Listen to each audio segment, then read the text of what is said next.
नमस्कार, आप देख रहे हैं स्टार न्यूज और मैं हूं आपके साथ कोमल गंगवार। एम्फन तूफान से जो कोहराम मचा और जो नुकसान हुआ वो शायद किसी से नहीं छुपा है। जहां उड़ीसा और पश्चिम बंगाल की अगर बात की जाए तो भारी नुकसान हुआ है। वहां पर पश्चिम बंगाल की अगर बात कर ली जाए तो 80 लोगों की मौत हो चुकी है। अब तक का जो आंकड़ा सामने आया है वो 80 लोगों का आंकड़ा सामने आया है।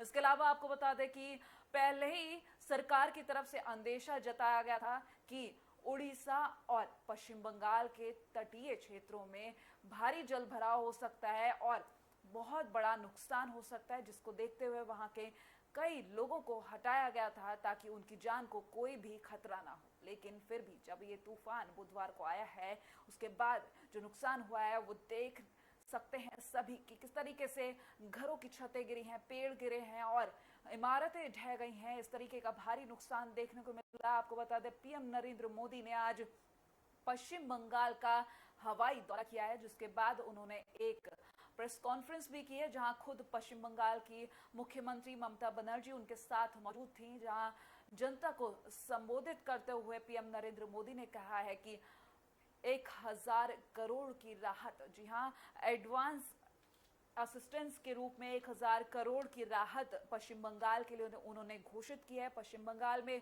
बशीर घाट से पीएम मोदी ये संबोधन कर रहे थे। साथ ही साथ आपको बता दें, मृतकों के परिवार के लिए भी उन्होंने कुछ राहत की घोषणा की है।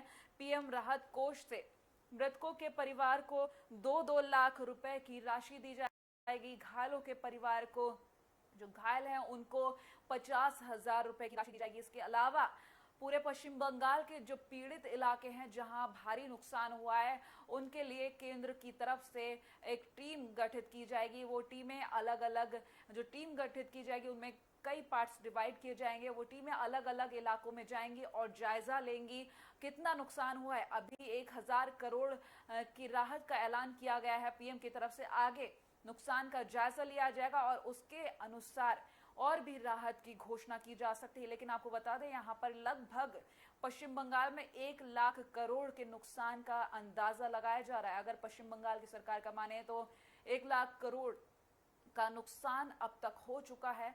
अब जब पीएम नरेंद्र मोदी खुद पश्चिम बंगाल पहुंचे थे तो उन्होंने जनता से संबोधन में कहा कि केंद्र हमेशा पश्चिम बंगाल के साथ खड़ा हुआ है। ये जो दुख की घड़ी है, सारे जनता के साथ पीएम मोदी खड़े हुए हैं और उन्होंने साफ कहा कि पश्चिम बंगाल अकेला नहीं है। इस संकट की घड़ी में केंद्र सरकार साथ में है, जो भी बनेगा वो किया जाएगा। और उससे पहले एडवांस असिस्टेंस की अगर बात की जाए तो 1000 करोड़ की घोषणा कर दी गई है। 1000 करोड़ रुपए की राहत की घोषणा की गई है पीएम की तरफ से। साथ ही साथ मृतकों के परिवार के लिए घोषणा की गई है कि जिन लोगों ने अपने परिजन खोए हैं, अपने घर के परिवार वालों को खोया हुआ है, उनको इस अगर तूफान में लोगों के परिजन की देहांत हुए हैं, उनको 2-2 लाख रुपए का 2-2 लाख रुपए का राहत कोष, पीएम राहत कोष से राहत दी जाएगी। आपको बता दें, घायलों को 50-50 हजार की राशि देने का ऐलान किया गया है। पीएम मोदी पश्चिम बंगाल और उड़ीसा के दौरे पर आज हैं, जिसमें पश्चिम बंगाल का दौरा हो चुका है। चक्रवात तूफान अम्फान से तबाही का जायजा लिया उन्होंने। पश्चिम बंगाल का जो हवाई दौरा था उस दौरान उन्होंने दौरा किया और आपको बता दें, जायजा लिया कि किस तरीके से वहां पर तूफान ने नुकसान मचाया और साथ ही साथ 80 लोगों की जो मौत हुई है उसके लिए पीएम मोदी ने शोक भी जताया। पिछले 283 साल में आया सबसे भयानक तूफान एम्फान तूफान साबित हुआ है। पीएम मोदी ने हवाई सर्वेक्षण करने के बाद ये जो संबोधन किया है, कई घोषणाएं की हैं। इसके बाद आगे वो उड़ीसा का दौरा भी करेंगे, जहां वो जायजा लेंगे कि किस तरीके से वहां पर नुकसान हुआ है, क्या नुकसान हुआ है। उसी के अनुसार कुछ घोषणाएं की जाएंगी। साथ ही साथ आपको ये भी बता दें कि पीएम नरेंद्र मोदी जब पश्चिम बंगाल के बशीर घाट से संबोधन कर रहे थे, जनता को संबोधित कर रहे थे, तब उन्होंने ये भी कहा था कि इस वक्त देश में कोरोना की मार झेल रहे हैं सभी को, तो हम जंग, अब अम्फान तूफान की मार झेली जाए, उसको कंपेयर करते हुए उन्होंने कहा कि दोनों ही विपरीत दिशा में इनके सॉल्यूशन है। क्योंकि अगर कोरोना की बात की जाए तो अपने घरों में रहकर अगर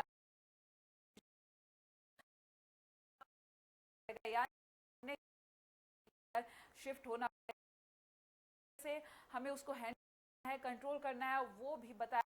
साथ ये भी कहा कि ये मुश्किल की घड़ी है, सभी को एक साथ खड़े होना होगा। साथ ही साथ सीएम ममता खड़े दोनों किस तरह से सीएम ममता केंद्र के बीच में जो तकरार देखने को मिलती है, आज वो तकरार वहां देखने को नहीं मिली।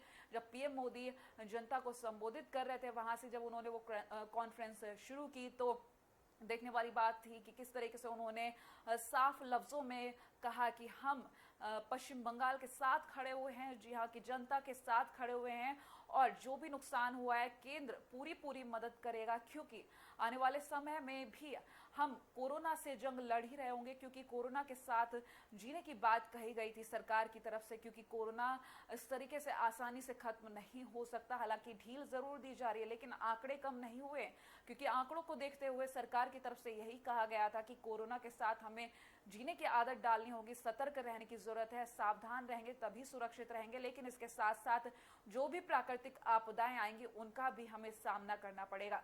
आपको बता दें, जब एम्फान तूफान की घोषणा की गई थी, इससे नुकसान का अंदेशा जो जताया गया था, तभी कह दिया गया था कि भारी नुकसान हो सकता है इससे, इसके लिए जनता तैयार रहे। तो पश्चिम बंगाल और उड़ीसा में जो भारी नुकसान हुआ है उसका जायजा लेने के लिए पीएम नरेंद्र मोदी का आज का दौरा, जिसमें पश्चिम बंगाल का दौरा हो चुका है, वहां पर उन्होंने प्रेस कॉन्फ्रेंस कर ली है, जनता को संबोधित कर दिया है। इसके बाद अब वो उड़ीसा के लिए निकलेंगे, जहां वो हवाई दौरा करेंगे, और वहां हवाई दौरे के दौरान वो उड़ीसा का जायजा लेंगे कि किस तरीके से वहां पर नुकसान हुआ। हालांकि तूफान का जो अंदेशा जताया गया था वो वाकई में भयावह तस्वीर के रूप में सामने आया, क्योंकि 283 साल में ये तूफान सबसे ज्यादा भयानक तस्वीर सामने लेकर आया, क्योंकि 283 साल में ये पहला तूफान है जो इतना भयानक था, जिसकी वजह से पश्चिम बंगाल और अगर बात की जाए उड़ीसा की तो भारी नुकसान हुआ है। 80 लोगों की जान गई है। पश्चिम बंगाल की बात कर रहे हैं हम, जहां सीएम ममता बनर्जी के साथ पीएम नरेंद्र मोदी नजर आए। आज दौरे के दौरान जो उन्होंने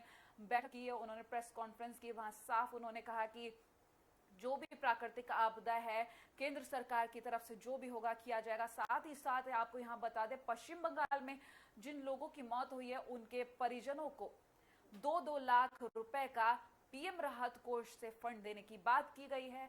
घायलों को 50-50 हजार रुपए देने की बात की गई। वहीं अब उड़ीसा में जब वो दौरा करेंगे और किस तरीके से वो घोषणाएं करेंगे, देखने वाली बात होगी। आपको हम पल पल की खबर पहुंचाते रहेंगे, तब तक के लिए आप देखते रहिए AB स्टार न्यूज।